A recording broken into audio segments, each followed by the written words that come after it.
এমনটা জিনিস, সেটা হোক মানুষ কিংবা পশু, তাদের ভিতরে কিন্তু ভালোবাসাটা থাকে।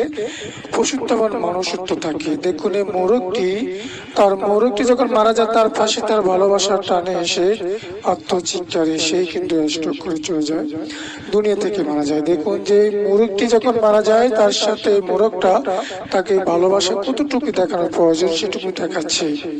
অবশেষ তাকে অনেক কৌশল অবলম্বন করেও যখন জাগাতে পারেনি, তখন সে বুঝতে পারে সে দুনিয়া তার নেই। ঠিক সেই মুহূর্তে এই মোরগটিও কিন্তু তার সাথে সাথে দুনিয়াটি ত্যাগ করে। এইভাবে কিন্তু ভালোবাসাটা সারা জীবন মানুষের মাঝে বেঁচে থাকে, ভালোবাসাটুকুই থাকবে। কোনো অহংকার, টাকা পয়সা, বাড়ি গাড়ি কিছুই যাবে না। আপনি যদি ভালোবাসা না থাকে আপনার মনে, তাহলে আপনি কিসের মানুষ? তাতে দেখুন এই মোরগ থেকে আমরা কি শিক্ষা নিতে পারি যে ভালোবাসা এমন একটা জিনিস, মায়ার বাঁধন যে সহজে ভোলা যায় না।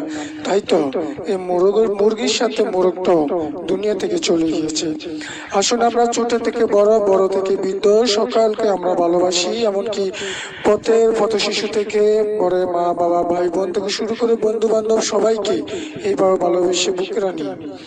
এই ভিডিও থেকে আমরা শিক্ষা নিতে পারি আসলে ভালোবাসা কোনো রকম হার মানা নয়, জয় করতে হয়। ভালোবাসা কিভাবে ভালোবাসতে হয় তা শিখিয়ে দিল।